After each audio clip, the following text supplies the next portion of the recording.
What's going on, everybody? Thanks for joining us for another episode of the Black Student Success Podcast, where we bring you insight and guidance from successful Black professionals and students. My name is Selvin, and as always, we appreciate the support. So we are back with our Where Are They Now segment, and we've got Kortney Nash back on the podcast. If you remember from our first episode, she was a senior at UC Berkeley, and she was, kind of going through that last year, telling us about what her experience is like. Since then, she's graduated. I'll let her tell you more about what's been going on with her since then. That was about at the top of the year. Now we're getting pretty close to the end of the year. So we're definitely excited to have her back on and have her let us know what's been going on. So Kortney, welcome back. How you doing? I'm doing good. Thank you so much for having me again. Yeah, no, absolutely. Absolutely. We call you the golden child over here, because we've been connected for so long, even from our early days when we were back in LA. So it's always a pleasure to, catch up and see what's been going on with you. So why don't you go ahead and let the listeners know what's been going on since the last time we talked?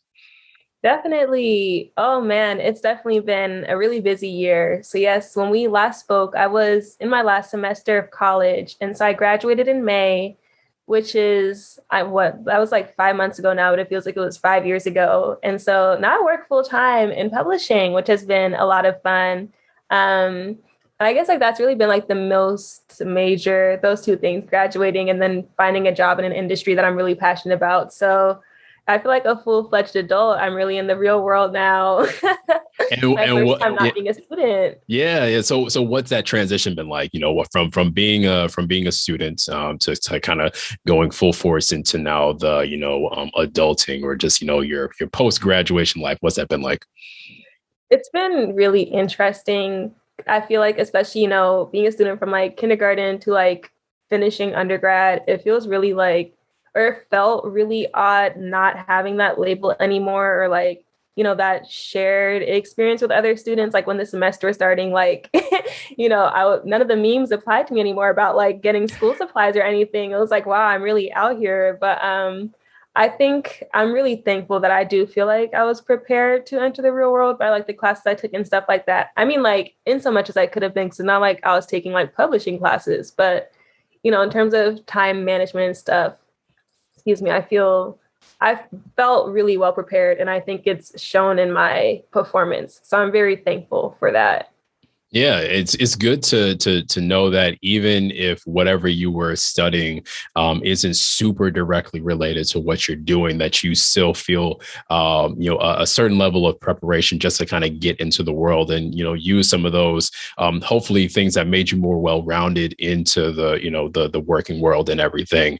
Kind of touching back on the major, because you had a interdisciplinary major. It was kind of free-forming in a sense, where you had a little bit more flexibility in terms of what you were studying.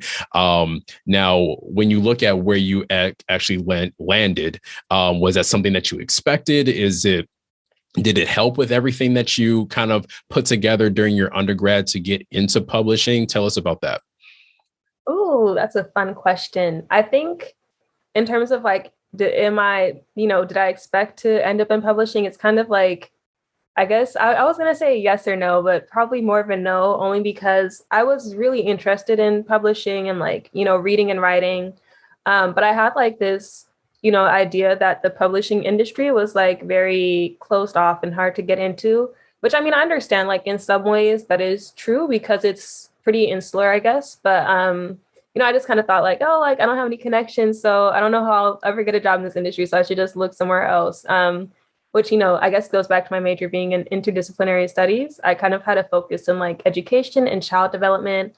So I was looking at a lot of teaching jobs over the summer and college counseling. And I got a couple of job offers for that, but I kept I don't know, I guess I was very passionate about education and child development and being in the classroom and working with kids, but I still just had some hesitations that I didn't want to accept any job offers unless I felt 100% committed to it. So I ended up kind of waffling around for a while and being really indecisive and kind of just I don't know, floating around waiting for a sign. And then finally, I stumbled across the job listing for where I am now. And I knew it was the right job, and like I got the job offer, and I was immediately like, oh yeah, like without a doubt, this is definitely where I want to be. And so I feel like that was like a really roundabout way, but did I touch on mostly everything?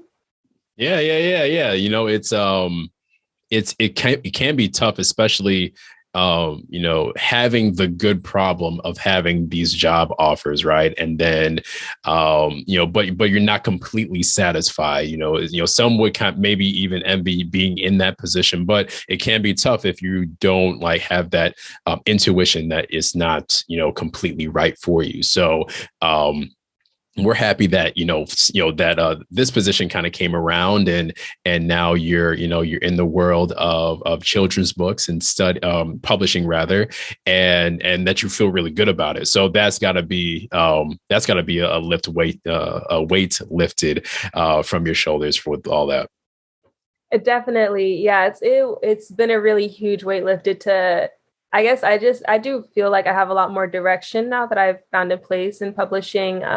With a clear trajectory for professional and career growth. So yes, I feel really happy to be where I am right now. Awesome. Well, we're happy for you as well. Before we close out, we definitely want to just kind of check in, just to see, since the interview, whether it was the interview itself, the podcast itself, or Inquire Higher, have any of those parts had an impact on your life? Yes, a very big impact. So what had actually ended up happening was when I interviewed for the job that I have now, I was so nervous, first of all, because I feel like who isn't nervous during a job interview? And then there's like that added pressure of like, I really wanted this job. So I was talking to my boss, who at the time wasn't my boss, and we're just kind of chit-chatting, and she was letting me know, like, one of the reasons I wanted to talk to you today was because I saw your podcast interview on YouTube and I thought you looked really interesting. I just remember like my jaw hit the floor. I was like, oh my goodness. Like it was just one of those things I totally wouldn't have predicted happening. Oh gosh, even now just thinking about it, I feel in just complete disbelief. Because I was able to get my foot in the door there. And I mean, it's not even like I sent her the link or anything like that. So the fact that she found it on her own just made it like even more just like, wow, it felt like a movie moment, truly. So yes, the interview, it more than helped me, it really provided a path for me to get to where I am. So shout out to Inquire Higher and shout out to my boss, Laura. I told her about this. So hopefully she watches this episode when it comes out. There you go. Yeah, you're going viral in the right reasons. So that's what's up. So we're as always, we're so happy for you, Kortney, and everything that you've accomplished. And we'll keep in touch just to kind of see what the next big thing that you'll get into. So thanks again. Any last words for our listeners? Oh boy, last words. I think just thank you for listening and thank you for hosting me. And thank you again for hosting me back in January, because again, I don't think I'd be where I am today without that faithful interview. And I didn't even realize it at the time how, impactful it would be. Absolutely. Well, thank you again for your time and just kind of sharing, your story and everything that's been happening. And thanks to everybody who has been watching and listening. Don't forget to follow us on Facebook and Instagram. That's at Inquire Higher. Check out inquirehigher.com. We've got a lot of great information there. If you need to reach out to us in any way, especially email, you can contact us by contact@inquirehigher.com. So until next time, take care.